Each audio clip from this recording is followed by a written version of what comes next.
Assalamualaikum warahmatullahi wabarakatuh. Alhamdulillahi rabbil alamin. Wa bihi nasta'in ala umri dunya waddin. Wassalatu wassalamu ala asrafil anbiya'i wal mursalin wa ala alihi wa sahbihi ajma'in, amma ba'd.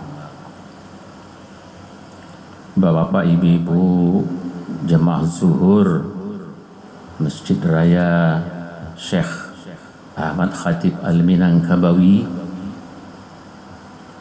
kita bersyukur kepada Allah SWT bahwa Allah telah memberikan kesempatan kepada kita dalam rangka berubudiyah. Semoga dengan niat yang tulus yang kita laksanakan ini akan diberikan ganjaran yang berlipat ganda oleh Allah Subhanahu wa taala. Amin. Amin ya rabbal alamin. Tausiah kita pada siang hari ini, kita coba menjabarkan tentang kehidupan yang baik.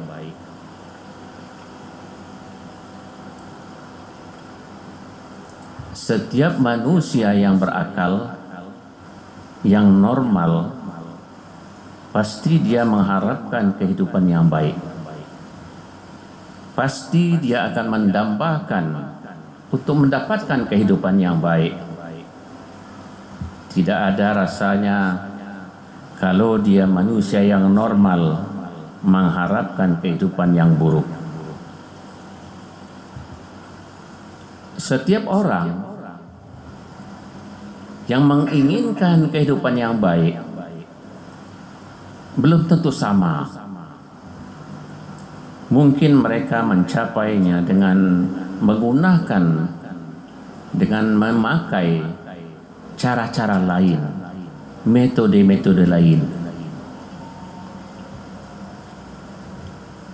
Ada yang berkeinginan untuk mendapatkan kehidupan yang baik dengan menggunakan atau dengan memasuki sebagai pegawai negeri sipil. Sebab mereka berpandangan bahwa dengan masuknya sebagai pegawai negeri sipil, ia akan memperoleh kebaikan yang baik, kehidupan yang baik. Sebagai contoh, kalau dibuka pendaftaran untuk menerima sebagai pegawai negeri, yang diterima 3.000, yang mendaftar puluhan ribu. Ini menandakan bahwa mereka berprinsip dengan masuknya sebagai pegawai negeri, kehidupannya akan menjadi baik. Ada juga orang yang berpandangan bahwa untuk mendapatkan kehidupan yang baik itu melalui parlemen, duduk di parlemen. Sehingga berebut-rebutlah mereka untuk duduk di parlemen. Maka beberapa bulan yang lalu kita perhatikan berapa banyaknya gambar-gambar baliho-baliho yang terpampang di sudut-sudut kota, menandakan bahwa inilah saya, pilihlah saya. Karena mereka beranggapan bahwa dengan masuknya sebagai anggota parlemen kehidupannya menjadi baik.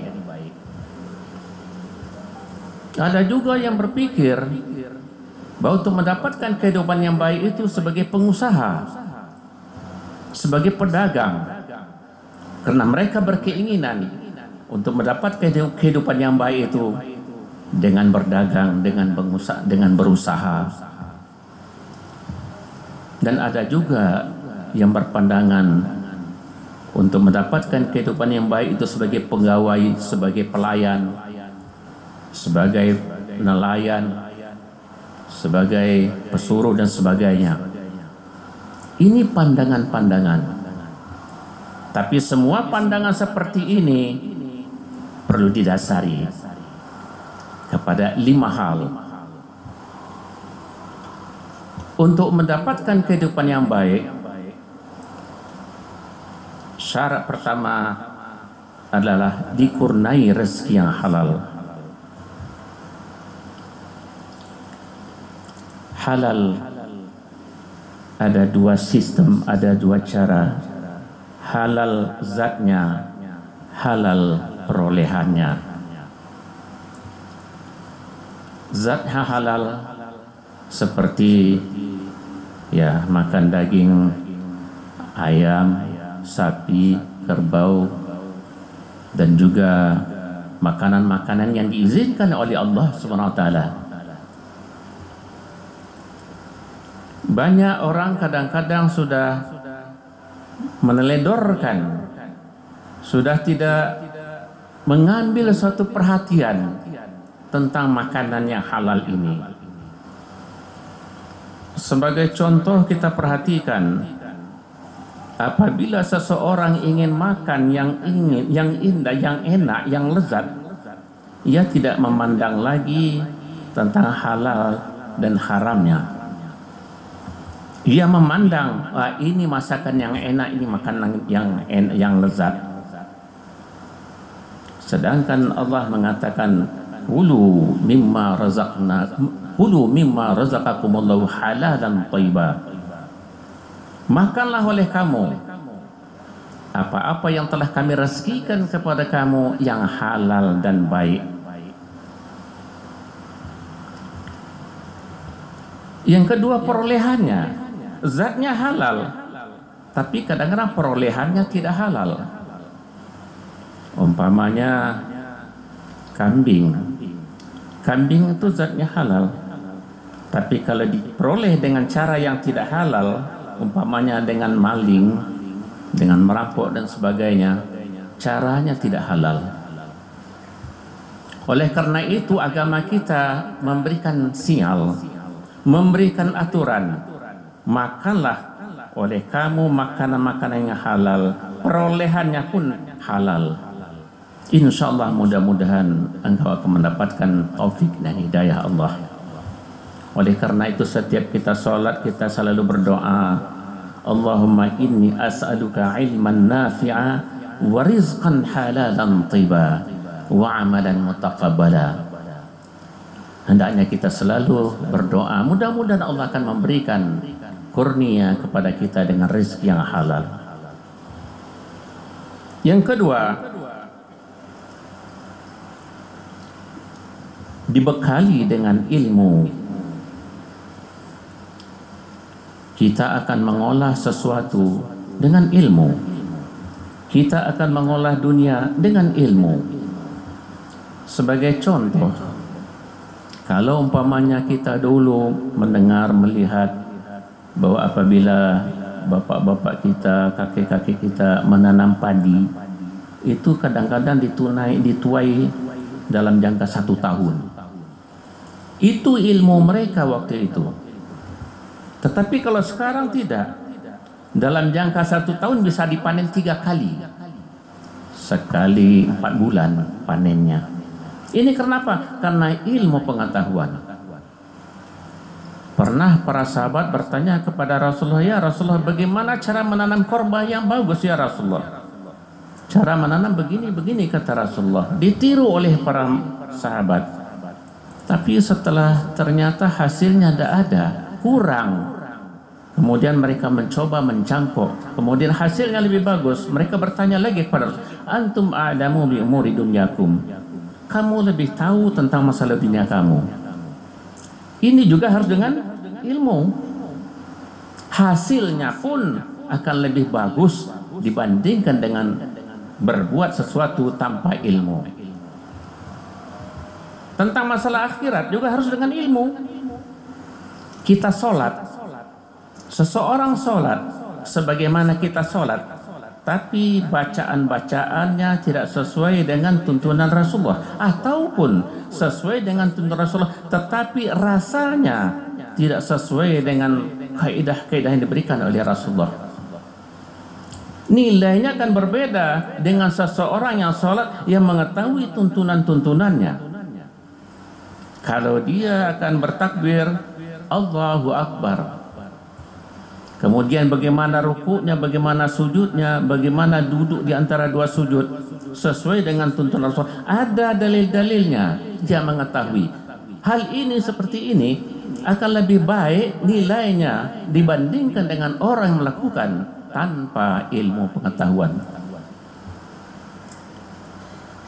Maka itu kata Rasulullah sallallahu alaihi wasallam, apabila engkau akan mengolah dunia harus dengan ilmu, akan mengolah akhirat harus juga dengan ilmu, mengolah keduanya juga harus dengan ilmu. Wa man arada dunya fa alaihi bil ilmi, wa man arada al akhirah fa alaihi bil ilmi, wa man aradahuma fa alaihi bil ilmi. Oleh karena itu jangan putus asa kita untuk menuntut ilmu, khusus lagi ilmu agama. Berapa banyaknya orang yang mempunyai ilmu yang tinggi tetapi tidak memahami ilmu agama, rugi. Termasuk orang khasirin, orang yang rugi di sisi Allah. Mudah-mudahan kita beramal ini, mudah-mudahan mengetahui dasar-dasarnya, dalil-dalilnya, berdasarkan fatwa-fatwa yang telah diberikan kepada kita bersama, dan kita beramal sesuai dengan tuntunan. Ini akan lebih berarti dibandingkan dengan kita hanya mengikut begitu saja. Yang ketiga, dihiasi dengan akhlakul karimah. Ada dua suku kata akhlak karimah. Akhlak yaitu budi pekerti, etika, tingkah laku, perangai.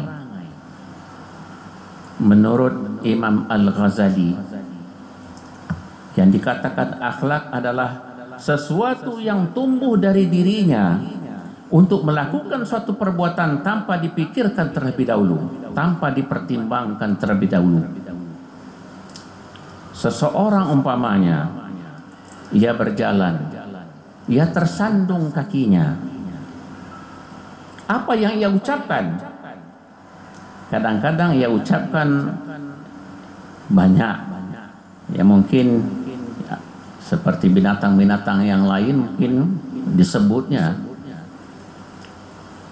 Tapi bagi orang yang akram, orang yang mulia, yang kenal dengan ajaran Allah, maka ia mengungkapkan kalimat-kalimat astaghfirullah, la haula wala quwwata illa billah. Ini adalah secara spontan. Akhlak seperti inilah yang perlu dididikkan, yang perlu diberikan kepada kaum umat Islam. Alangkah sedihnya kita, ia berilmu pengetahuan tetapi sayang tidak berbudi, tidak berakhlak. Sangat kita sayangkan. Umpamanya saja dia sebagai seorang yang berilmu, boleh dikatakan panutan tentang ilmunya, tapi ketika duduk bersama-sama dengan sahabat-sahabatnya, taruhlah ia membuat angin dengan keras umpamanya tanpa memperhatikan lingkungan, ia akan dicap, kurang aja kayak kemah, mentang-mentangnya berilmu tidak tahu di etika. Kenapa? Karena etika, sopan santun, budi pekertinya tidak ada. Oleh karena itu, meskipun ilmunya tinggi, tetapi sangat perlu akhlak membina dirinya. Bukankah Rasulullah telah berfatwa, telah bersabda bahwa sesungguhnya Allah itu innama bu'istu liutammima karimal akhlak. Sesungguhnya aku itu diutus adalah dalam rangka menyempurnakan akhlak. Maka lebih bagus, lebih sempurna sekiranya orang berilmu pengetahuan kemudian diiringi dengan akhlakul karimah, bukannya akhlak mazmubah, akhlak yang tercela. Ini yang perlu kita singkirkan, yang perlu kita hanguskan. Yang keempat, dibekali dengan sifat qanaah. Qanaah adalah merasa cukup. Allah memberikan rezeki kepada kita, kita terima dengan rasa cukup. Dalam arti kata, bukan kita hanya memakai atau melaksanakan atau menerima apa adanya, tidak. Tetapi kita berusaha semaksimalnya. Tetapi kalau sudah diberikan batas-batas oleh Allah, maka kita terima. Ada kadang-kadang orang berusaha 24 jam full, tidak ada istirahat. Dia tidak memperhatikan bagaimana akal pikirannya harus diistirahatkan, bagaimana matanya harus dipejamkan, yang harus diistirahatkan, bagaimana badannya yang harus diistirahatkan. Ini harus dibagi-bagi. Kalau tidak, termasuk zalimlah dia. Nah, orang yang mengetahui seperti ini, kalau dia sudah diberikan merupakan kurnia dari Allah SWT, ia akan terima dengan sifat qanaah. Lawan qanaah itu tamak, loba. Apapun yang diberikan kepadanya merasa kurang puas. Kalaupun diberikan segudang emas, ia masih tetap kurang puas. Ia mencari, menginginkan untuk mendapatkan 2 gudang emas. Diberi pun 2 gudang emas, ia merasa kurang puas. Ia meminta kalau bisa mendapatkan 3 gudang emas. Begitu keinginan, ketamaan manusia apabila dia diberi, kalau tidak dibatasi dengan akidah, dengan sifat qanaah tadi. Oleh karena itu kata Rasulullah, "Lau kana libni Adam wadiyan min zahabin." Sekiranya anak cucu Adam itu diberikan kepadanya 2 gunung emas, 2 bukit emas, labatagha hatta salisan, ia tidak akan puas sehingga ia harus mencari yang 3-nya. Diberikan 3, ia tidak akan puas, ia harus meminta yang 4, mencari yang 4 sehingga menjadi puas. Kata Rasulullah, tidak akan puas anak Adam itu melainkan apabila dia telah ditutup mulutnya dengan tanah. Maksudnya telah meninggal dunia. Ini kenapa? Karena ketamakannya, sifat qanaahnya tidak ada. Nah, ini harus dicegah, ini harus dibatasi agar hendaknya kita menerima apa adanya yang diberikan oleh Allah dengan berusaha semaksimalnya. Mudah-mudahan hendaknya usaha-usaha yang telah kita lakukan ini merupakan qanaah yang diberikan oleh Allah Subhanahu wa taala. Yang kelima, ada investasi. Usaha yang kita lakukan itu adalah untuk akhirat. Kehidupan di akhirat lebih bahagia, lebih utama, lebih kekal dibandingkan dengan kehidupan dunia. Untuk mencapai kehidupan akhirat harus melalui kehidupan dunia. Oleh karena itu, sebelum kita mengakhiri hidup di dunia ini, kita persiapkan, kita investasikan untuk hari akhirat. Dengan cara bagaimana? Beramal sebanyak-banyaknya. Di sebuah hadis nyatakan, apabila anak cucu Adam telah meninggal, in qata amaluhu illa min 3, terputus amalnya kecuali ada 3 perkara. Pertama, sedekahun jariyah, sedekah jariyah. Bapak-bapak, ibu-ibu, umpamanya ketika masih hidup, kemampuan masih ada, kemudian harta masih banyak, kemudian diinfakkan untuk anak yatim, untuk masjid, untuk keperluan-keperluan syiar agama. Ini berbekas, ini mempunyai makna, ini nanti akan berbicara ketika di akhirat nanti, yang akan menolong, membantu kita di akhirat nanti. Ini dikatakan investasi. Begitu juga umpamanya ilmu yang tafa'u bi, ilmu yang bermanfaat. Bapak-bapak, ibu-ibu mempunyai ilmu, diamalkan, diberikan kepada anak-anak, diberikan kepada cucu-cucu agar mereka mengamalkan. Meninggal bapak-bapak, ibu-ibu, kalau ilmu yang diamal, ya ilmu yang diterimanya itu diamalkan, insya Allah ia akan mendapatkan ajron, akan mendapatkan ganjaran yang berlipat ganda oleh Allah SWT. Waladin salih yad'ulah, anak yang soleh yang selalu mendoakan orang tuanya. Ini perlu, ini juga merupakan investasi. Nah, bagaimana hendaknya investasi ini tetap berlanjut? Maka pergunakanlah umur kita, pergunakanlah masa kita, pergunakanlah harta-harta kita ini dalam rangka syiar ajaran agama. Mudah-mudahan inilah yang akan membantu kita. Dengan demikian, insya Allah, kalau 5 kriteria, 5 syarat kita penuhi tadi, insya Allah kehidupan dunia dan kehidupan akhirat akan bahagia, akan menjadi baik. Lebih kurang mohon maaf. Wabillahi taufiq wal hidayah. Assalamualaikum warahmatullahi wabarakatuh. Allahu akbar, Allahu akbar. Asyhadu an la ilaha illallah. Asyhadu anna Muhammadar Rasulullah. Hayya 'alas salati, hayya 'alal falah.